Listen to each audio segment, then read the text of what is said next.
محمد کو قتل کر دیا گیا۔ گھر والے بھاگے، آپ کو دیکھا تو آپ کا رنگ اڑا ہوا تھا۔ انس رضی اللہ عنہ فرماتے ہیں کہ میں آپ کے سینہ مبارک میں سلائی کے نشانات دیکھا کرتا تھا۔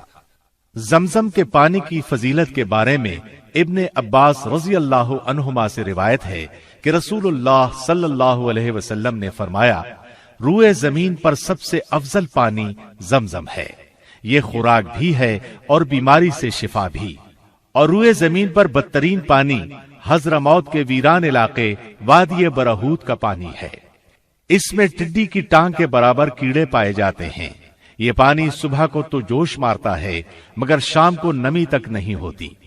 مجاہد فرماتے ہیں، میں نے ابن عباس رضی اللہ عنہما کو کبھی ایسا کرتے نہیں دیکھا کہ لوگوں کو کھانا تو کھلائیں مگر زمزم نہ پلائیں، نیز جب بھی ان کے پاس کوئی مہمان آتا وہ اسے زمزم کا تحفہ ضرور دیتے۔ زمزم کے پانی سے وضو کرنا مستحب ہے۔ ارواء الغلیل میں جابر رضی اللہ عنہ سے روایت ہے کہ نبی کریم صلی اللہ علیہ وسلم نے آب زمزم کا ایک ڈول منگوایا، اس سے پیا اور باقی پانی سے وضو کیا۔ مسند احمد کی روایت کے الفاظ یہ ہیں، نبی کریم صلی اللہ علیہ وسلم نے طواف کے 3 چکروں میں حجر اسود تک رمل کیا اور 2 رکعتیں پڑھیں، پھر حجر اسود کی طرف لوٹ آئے، پھر زمزم کی طرف گئے اور اس سے پانی پیا، سر پر بھی ڈالا۔ صحیح احادیث سے ثابت ہے کہ آب زمزم میں شفا ہے، اور یہ بات ہر دور کے واقعات سے بھی متواتر ثابت ہے کہ اللہ تعالیٰ نے آب زمزم کے ذریعے ایسے مریضوں کو شفا بخشی جو علم طب کی روح سے لا علاج تھے، اور ڈاکٹر حضرات ان کی زندگیوں سے مایوس ہو چکے تھے۔ ابن عباس رضی اللہ عنہما سے روایت ہے کہ رسول اللہ صلی اللہ علیہ وسلم نے فرمایا، روئے زمین پر بہترین پانی آب زمزم ہے، یہ خوراک بھی ہے اور بیماری سے شفا بھی، اس لیے جو شخص شفا کی نیت سے پیے گا اللہ تعالیٰ اسے اپنے فضل سے شفا عطا فرمائیں گے۔ مسند احمد میں مذکور ہے، ابو حمزہ کہتے ہیں، میں ابن عباس رضی اللہ عنہما کے پاس سائلین کی ترتیب لگایا کرتا تھا، چند دن نہ گیا، انہوں نے پوچھا اتنے دن کیوں نہیں آئے؟ میں نے عرض کیا مجھے بخار تھا، انہوں نے فرمایا رسول اللہ صلی اللہ علیہ وسلم کا فرمان ہے، بخار جہنم کا جوش ہے، اس لیے اس کو زمزم کے پانی سے ٹھنڈا کر لیا کرو۔ قیس بن کرکم کہتے ہیں، میں نے ابن عباس رضی اللہ عنہما سے گزارش کی، جناب مجھے زمزم کے بارے میں کچھ بتائیں۔ انہوں نے فرمایا، نہ یہ ختم ہو سکتا ہے نہ کم، خوراک کی جگہ بھی کفایت کرتا ہے اور بیماری سے شفا بھی دیتا ہے اور ہر معلوم پانی سے بہتر ہے۔ سیدنا ابو ذر غفاری رضی اللہ عنہ نے پورا 1 ماہ صرف آب زمزم پر گزارا، ان کے پیٹ میں آب زمزم کے سوا کوئی چیز داخل نہیں ہوئی تھی، اس کے باوجود ان کے جگر پر بھوک سے کوئی کمزوری ظاہر نہ ہوئی۔ ابو ذر غفاری رضی اللہ عنہ نے خود بیان کیا ہے، جب میں مسلمان ہوا تو میں نے گزارش کی، اے اللہ کے رسول صلی اللہ علیہ وسلم، میں 30 دن سے یہاں رہ رہا ہوں۔ آپ نے پوچھا کہاں کھاتا پیتا رہا؟ میں نے عرض کیا اللہ کے رسول، آب زمزم کے سوا کوئی خوراک نہیں تھی، پھر بھی میں اتنا موٹا ہو گیا کہ پیٹ پر بل پڑنے لگے اور مجھے ذرہ بھر کمزوری محسوس نہیں ہوئی۔ آپ صلی اللہ علیہ وسلم نے فرمایا، یہ بابرکت پانی ہے، خوراک کی جگہ بھی کفایت کرتا ہے۔ ابن عباس رضی اللہ عنہما کا زمزم کے بارے میں فرمان ہے، ہم آب زمزم کو شباع کہتے تھے، یعنی سیر کر دینے والا، یہ فقر کے خلاف بہترین مددگار ہے۔ لیجئے اب ہم آپ کو ملتزم کے بارے میں بتاتے ہیں۔ حجر اسود اور کعبے کے دروازے کی درمیانی جگہ کو ملتزم کہا جاتا ہے۔ مجاہد رحمت اللہ علیہ فرماتے ہیں، حجر اسود اور دروازے کی درمیانی جگہ ملتزم ہے، جو اس جگہ اللہ سبحانہ و تعالی سے دعا کرے گا اللہ تعالیٰ اس کی دعا ضرور قبول فرمائیں گے۔ ابن عباس رضی اللہ عنہما